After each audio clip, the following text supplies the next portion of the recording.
Get into this Beyonce tea. Now, it is actually being reported that she has removed all the Cowboy Carter merch from her website. And that can only mean one thing, that something else is getting ready to be put up there. It is no secret that, well, she has kind of been teasing the release of another album. Her fans have been expecting another act from her. And rumor has it that it's going to be something rock. It's going to be a rock album because you know that she's been lately experimenting with different genres. The previous one was like a country type of situation, although a lot of country fans say that it does not fully qualify to be classified as country. They felt like, well, it's still Beyonce just singing on a country instrumental. That being said, of course, her fans are excited, as they should. I mean, they are her fans for a reason. But there is also another group that is kind of finding the timing of this weird, specifically the Owls. Drake fans. Okay, I don't know if that's their official name, if that's the official name for the fan base, but I just mean his fans. They feel some type of way because you guys know that recently Drake announced the release date for his very much expected album, Iceman. Okay, that album, a lot of people, from his supporters to his haters, that even openly called him a cancer. Everyone is literally expecting that album because, according to them, it is going to showcase whether he's still the same Drake before the Kendrick situation or if he has lost his star power. So, of course, the haters would also be lurking behind, waiting to see what's going to transpire. Now, there's also another conspiracy theory surrounding Beyonce's own husband, the title swindler, and people feel like the timing of his interview with New York Times and the exclusion of Drake on that list of songwriters was very calculated. People feel like it was meant to distract people from the Drake album rollout because he was making a lot of noise, and so people feel like after he probably realized that whatever he said in that interview is not getting the reaction that he was expecting, he decided to send out his biggest soldier, who happens to be Mama Tinano's daughter, Beyonce. Now, this is the reasoning of the Owls, of course. So they feel like here conveniently now hinting to releasing an album that's meant to intimidate Drake, that's meant to disrupt Drake's rollout, and potentially she will release the album in the same week with Drake. Now, let me know in the comment section, you guys, what you think about this conspiracy theory. Do you indeed believe that Beyonce is out there being used to sabotage Drake? Now, individually as an artist, I don't think that Beyonce has like a direct issue with Drake, to be honest, because where do the two collide? I mean, one is doing her own thing, Drake is doing his own thing, and it would be really crazy for Beyonce to be beefing with Drake. Not only that, I genuinely don't think that she would want her personal brand to be entangled in this industry politics dynamics, because if she does that, people are going to assume that whatever move that her husband makes, she is behind it and she's fully behind him, allegedly sabotaging other artists behind the scenes. Now, I'm not saying that she's not on board, but she hasn't publicly and actively, showed that she aligns with that. She tries to always maintain that entire distance between what her husband does as an executive and a gatekeeper in the music industry and what she does with her own personal brand. So I just feel like that would be such a dirty gimmick for her to risk her career with. And if it isn't indeed true that she's planning to do a rock album, that is a risk in itself. And planning to release it the same week with Drake would even increase the risk more, because if you look at their previous albums, not counting, of course, that collaborative one that Drake did with Party Next Door, they all debuted around the 400,000 units. So that should tell you something about the fans that Drake has and the fans that she also has. Now, in as much as she is a bigger performer and she's been in the industry for long, Drake also clearly has a solid fan base, because for him as a hip hop artist to be debuting with 400,000 units and for her to be sitting in the 400,000s also with Cowboy Carter shows you that, well, her disrupting a Drake album wouldn't be such an easy task because they all have almost the same pool. But anyway, let me know in the comment section, you guys, what you think about Beyonce's move to pull off her merch from her website. Do you think that she would take such a risky move? Or, like me, you feel like that's too much of a risk to take? Because now it's all of a sudden you have pressure to outperform him, because if you do fail to outperform him, you're going to be clowned, okay? No matter how you guys look at it, even if Drake fails to outdo her, people would just say, listen, already, his genre, he's a hip hop artist, and traditionally speaking, hip hop artists don't do as much units as the pop girlies, the R&B girlies. It's not the same, okay? The bar is definitely not the same. Anyway, let's move on to the next thing that we're going to be talking about. Let us talk about Taylor Swift, because of course, what's a video mentioning Beyonce going to do if we do not talk about Taylor Swift? Now, numbers wise, obviously, these two are not colleagues in terms of numbers, but in terms of talent, I do feel like Beyonce does hold her own. In fact, in as far as performing is concerned, I feel like Beyonce does a great job. Now, I do also feel like Tyler does her own thing in as far as the writing part is concerned. But as artists, if we're going to talk about stats and numbers, I just find their comparison ridiculous because not only do they specialize in different, genres, they also already have different strengths.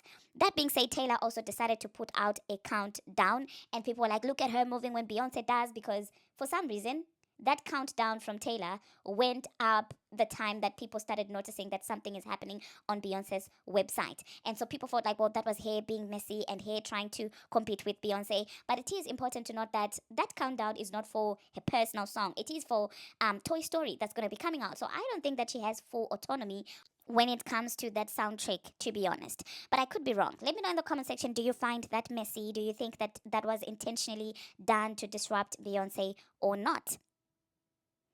Now let's talk about Kim Petras. Okay, I don't know if is it Petra or Petras. I always mess up, her last name. Now this woman has been weird for someone who has gotten such a massive favor from Nicki Minaj. When she agreed to collaborate with her, when everybody was coming for her, she sure does move. I mean, in a very funny way. Like unprovoked, she will out there come out here and shade Nicki Minaj and just ran with narratives that are not proven.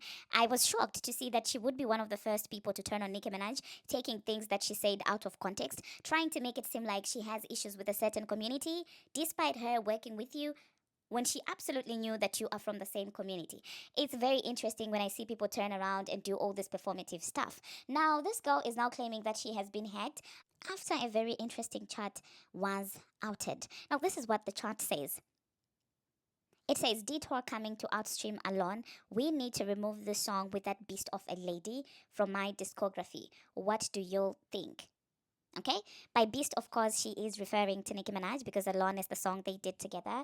For someone who claims to be from a very marginalized community, it's interesting how she would feel comfortable calling another woman a beast.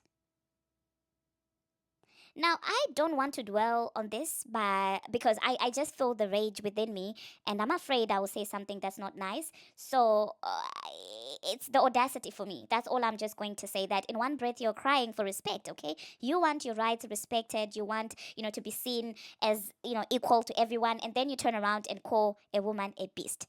Now, if Nicki Minaj does so much as breathe your direction, we all know the card that you will start playing. We all know what you will start hiding behind. Yet you have no problem being this messy. I mean, if you didn't want the song to do so great, if you wanted the song, to be outdone by another song, it's fine. You can do that. But to go as far as calling her a beast over things taken out of context, over her own political decisions, I'm not sure this is in line with what you guys advocate for day in, day out. And after she got the backlash, now she's coming out here talking about she has been hacked, it's fake, blah, blah, blah. Now, my question is, why does everybody who gets hacked, the first thing the hackers talk about is Nicki Minaj? Like, it's just so weird that everybody who hacks Glorilla, the first person they think to talk about is Nicki Minaj. If they hack Doja, Dochi, both of them, okay? If they hack all of these people, the first person that they think to talk about is Nicki Minaj. Is that not weird? Does it not get to a point where you guys have to be like, okay, this is an old and tired, thing? That woman is an obsession, really, truly. Because after Kim decided to be shady the first time, Nicki Minaj paid her dust. But I guess that wasn't enough. She still wants to be seen. I don't know, she wants to be seen by who? By Nicki. By what? By the people who don't like Nicki Minaj so they can hype you up and revive your career. Because word on the street is that she got shelved. So I don't know if this is a way of trying to revive a career, trying to get some buzz. I don't know exactly what it is, but it is surely disgusting to bite the hand that once fed you, to turn around and go against someone that once did you a solid when nobody else wanted to be associated with you. Now, do you think that indeed this woman was hacked, or do you think that this is just an excuse? Now, moving on to the next thing that we're going to be talking about. Let us talk about Matlamini. Now, that is a one weird female rapper, pop star, I don't know. Now, Doja Cat has all the energy to support everybody that seems to be cosplaying Nicki Minaj, but she does not have that energy to support Nicki herself. Because tell me why this girl is on her stream and she's basically supporting academics, the Nicki Minaj Timu version.